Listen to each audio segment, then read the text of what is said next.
Passa agora a imputação de cometimento de crime de tentativa de abolição violenta do Estado Democrático de Direito.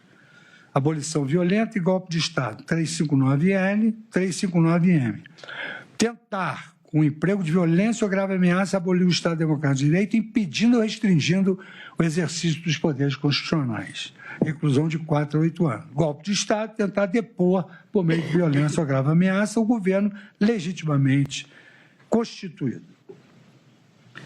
Em razão das premissas teóricas lançadas ao início do meu voto, considerei o crime de golpe de Estado previsto no artigo 359-M absorvido pelo crime de tentativa de abolição violenta do Estado Democrático de Direito.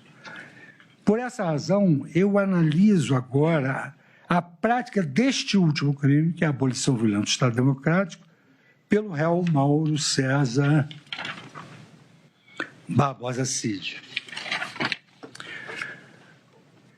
Como prova da prática de crime, dos crimes de tentativa de abolição violenta do Estado Democrático de Direito, o artigo 359-L do crime de golpe de Estado, o Ministério Público sustenta, em síntese, que o réu Mauro César Cid, na condição de ajudante de ordem do presidente da República, praticou em concurso com outros criminosos atos destinados à tomada de poder e à abolição violenta do Estado Democrático de Direito.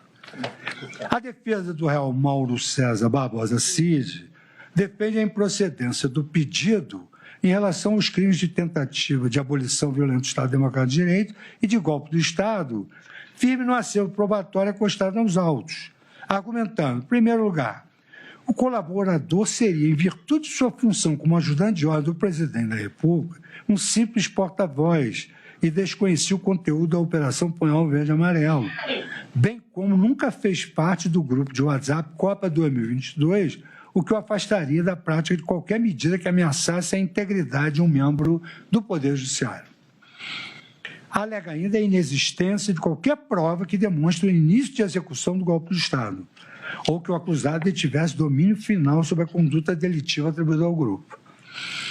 Considerando o período dos fatos apontados pela PGR, vale dizer, meados de 2021 até 31 de dezembro de 2022, não havia sequer um governo a ser deposto, já que a acusação gira exatamente contra os governantes que estavam no comando do Brasil à época.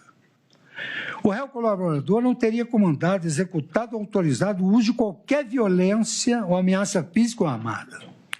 Todas as condutas descritas pela acusação envolvem apenas trocas de mensagens privadas e informais, relatos sobre percepções de movimentos populares, participações em reuniões de caráter político e interações com militares e assessores sem comando efetivo ou operacionalidade militar.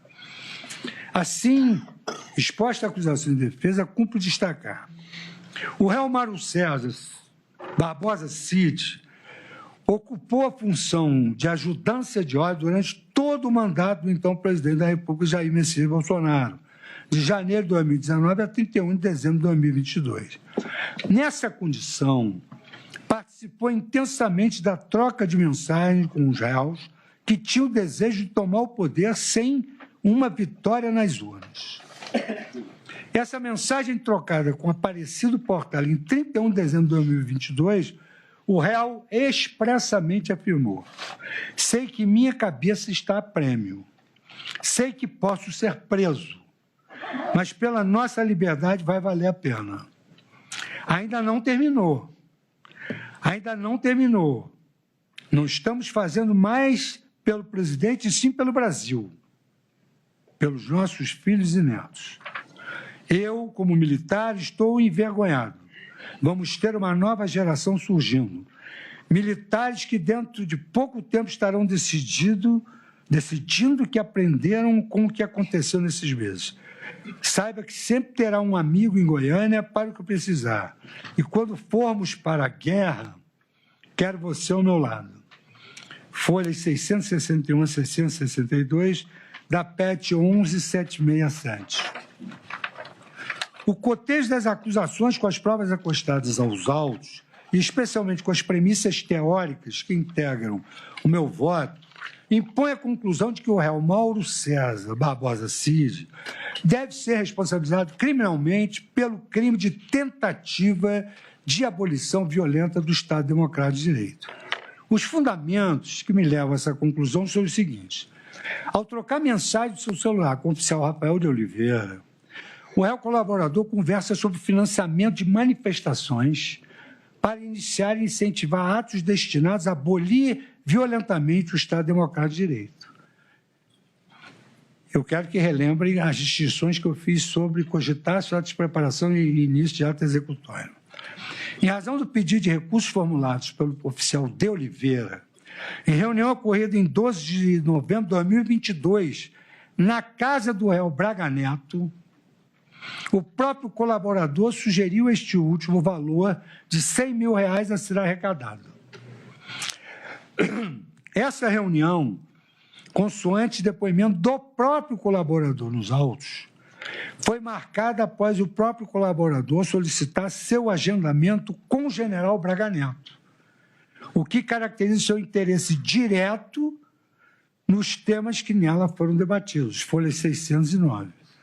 O réu colaborador afirma ainda que passou orientações ao oficial de Oliveira que as manifestações deveriam ser dirigidas ao Congresso Nacional e ao Supremo Tribunal Federal, folhas 420 da PET 11767.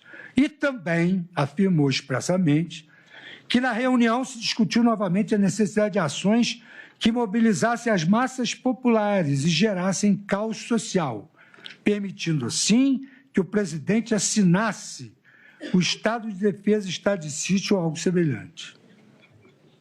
Os participantes da referida reunião estavam em busca de uma ação capaz de impedir a posse do novo presidente eleito naquela ocasião.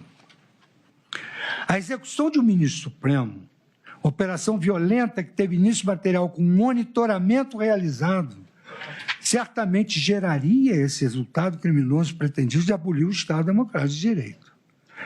Não é, por outro lado, crível que o colaborador tenha ido à reunião que ele próprio solicitou com o general Braga Neto, o coronel Oliveira e o coronel Ferreira Lima, e que, em um determinado momento, o general Braga Neto tivesse solicitado que ele se retirasse para discutir aspectos operacionais das ações. O colaborador certamente teve conhecimento do inteiro teor da reunião. Tal assertiva é confirmada pelo fato de que, apenas 2 dias depois dela ocorrer, o coronel Oliveira fez uma ligação para o colaborador, solicitando dinheiro para iniciar a execução do plano violento de execução de uma autoridade da República integrante do Poder Judiciário. Nessa mesma ocasião, o colaborador recebeu do coronel Oliveira o arquivo denominado Copa 2022, que detalhava a logística de toda a operação destinada a abolir, mediante a prática de violência, o Estado Democrático de Direito. Folhas 610. 2. As mensagens de WhatsApp de dezembro de 2022, trocadas entre o réu colaborador e o coronel Marcelo Câmara, indicam que o colaborador realizou pedidos de monitoramento do ministro Alexandre de Moraes, folhas 423 e 424 da PET 11767. Sobre esse tópico, o colaborador informa ainda, mas sem provar, que teria sido o então presidente da República que formulou esse pedido de monitoramento. O que há de prova nos autos, contudo, é a confissão do colaborador de que solicitou o monitoramento de um ministro supremo para verificar sua localização e viabilizar sua violenta execução. Referido monitoramento, operação com elementos de violência no seu DNA, teve início no dizer do próprio colaborador em 15 de 12 de 2022 e se estendeu até final daquele mesmo ano. Tal solicitação revela um ato material concreto para, de forma violenta, abolir o regular funcionamento de um dos poderes da República. Em terceiro lugar, o colaborador trocava mensagens com os militares Rafael Martins de Oliveira e Hélio Ferreira Lima, que tinham participação importante na construção de medidas concretas e violentas para abolir o Estado Democrático de Direito. as interações entre o colaborador e referidos militares atestam seu pleno conhecimento das medidas concretas e violentas que estavam sendo edificadas e que tiveram início material com monitoramento do ministro Alexandre de Moraes. Folhas 582 e 583. Frisa-se quanto ao ponto que o próprio colaborador reconhece que um dia após a operação foi contatado pelo coronel Câmara para fornecer a localização do ministro Alexandre de Moraes, folhas 643 e 645.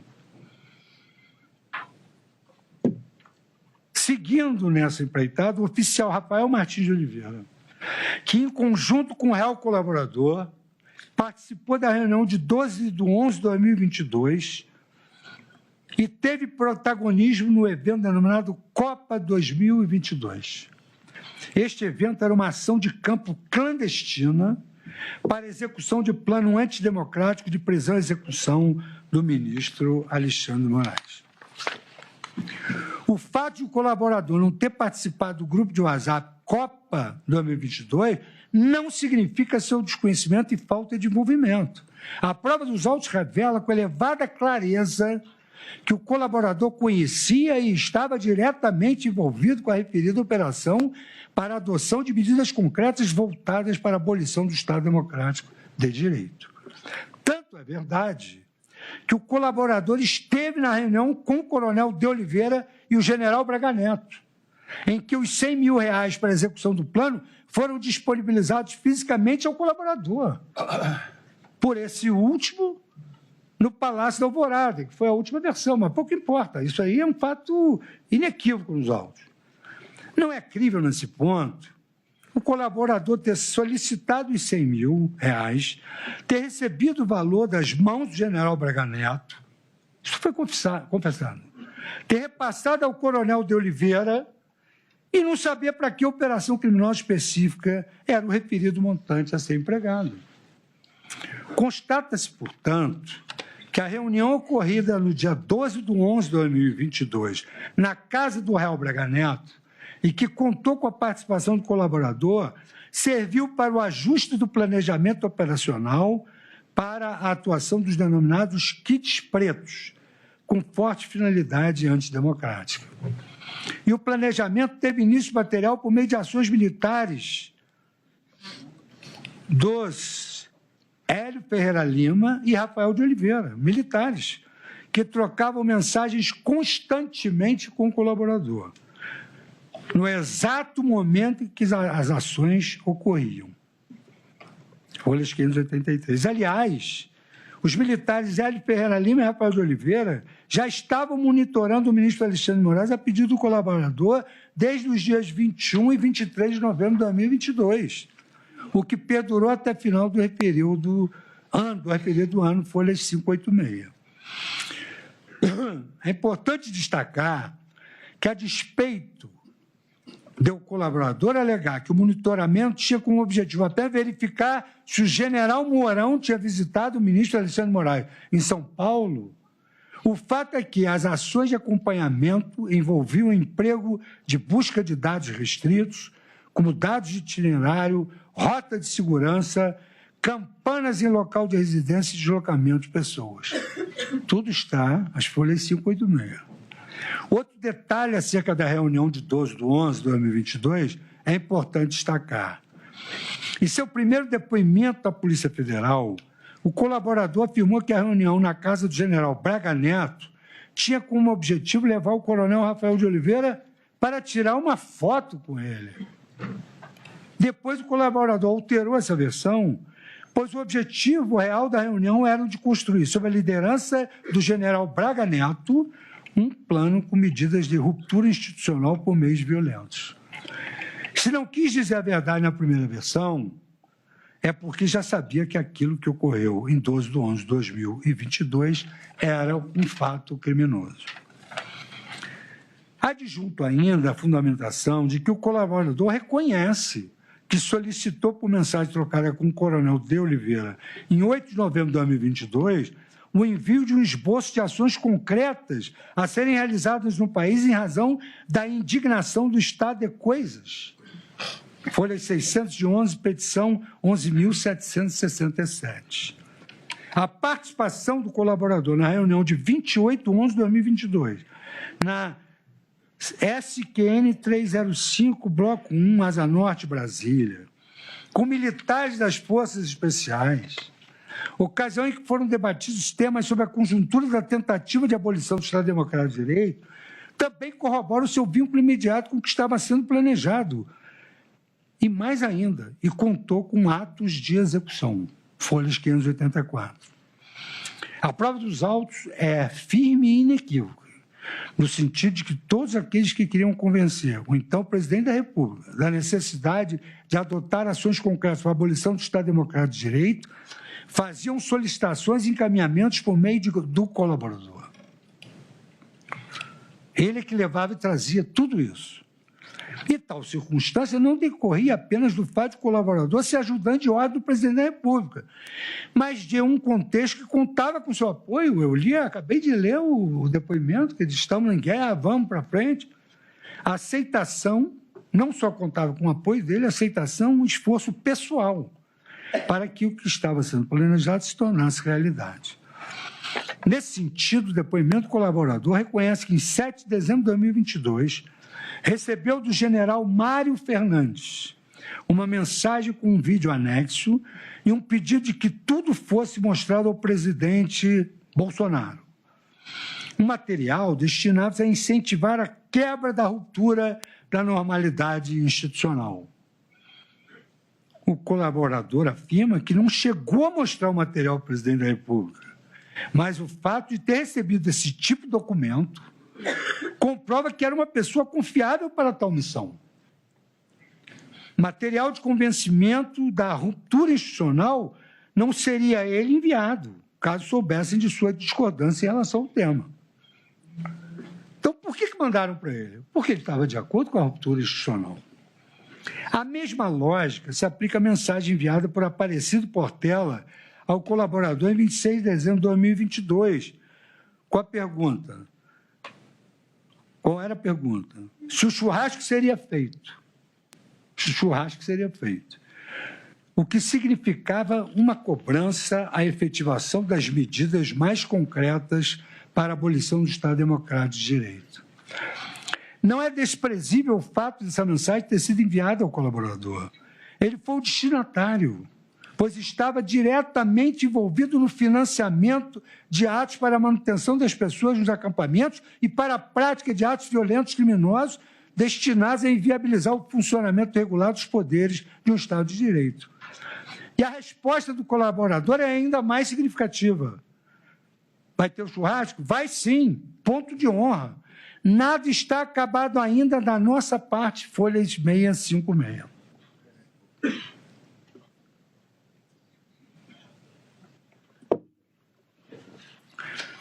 Ainda de forma a comprovar a determinação pelo colaborador da execução de atos criminosos de natureza violenta, releva destacar a mensagem de 11/11/2022, que foi enviada pelo coronel De Oliveira. No texto da mensagem, De Oliveira pede ao colaborador orientação como proceder. O pessoal está querendo a orientação correta da manifestação. A pedida aí para o Congresso Nacional e o Supremo, as Forças Armadas vão garantir a permanência lá? E a resposta do colaborador para o coronel De Oliveira foi: Congresso Nacional e Supremo, vão. IP número 44011196/2023. Folhas 346. O colaborador sabia o que estava acontecendo e, mesmo assim, determinou a prática de atos capazes de violentamente criar um ambiente de ruptura institucional.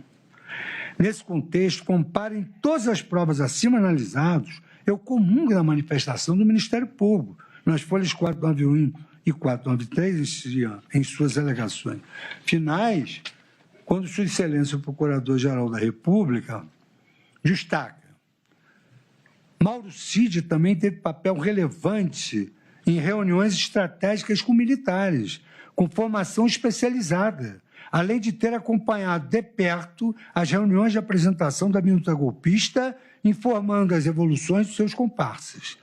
Praticamente todos os encontros clandestinos narrados na denúncia contaram com a organização e participação do réu. A atuação de Mauro Cid não se esgotou na fase preparatória do Plano Copa 2022. Durante a execução da operação, entre os dias 7 e 24 de dezembro, o réu manteve comunicação frequente com os executores da ação, solicitando e recebendo informações sobre o deslocamento do ministro Alexandre de Moraes, com evidente propósito de identificar vulnerabilidades e subsidiar futuras medidas ilícitas contra o magistrado. Assim sendo, senhor presidente, considerando as premissas, considerando o acervo probatório dos autos, a própria colaboração que gera uma autoincriminação involuntária e a fundamentação acima, eu julgo procedente em parte o pedido de condenação do réu Mauro César Barbosa Cid, condenando pelo crime de tentativa de abolição violenta do Estado Democrático de Direito, porque ele praticou atos executórios. São inimagináveis os diálogos sobre como pegar um táxi. O táxi tem que andar muito. Quer dizer, a distância que havia para pegar um táxi era a mesma distância que havia para chegar à casa do ministro Alexandre de Moraes.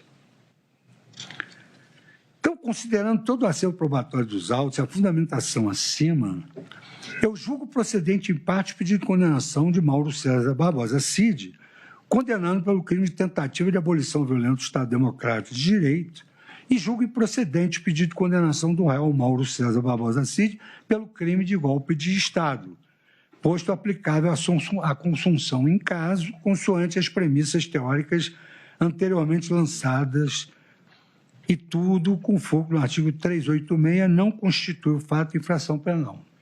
Quer dizer, a segunda parte da improcedência é porque não constitui o fato de infração penal. E a primeira eu julgo procedente da tentativa de abolição violenta do Estado Democrático de Direito.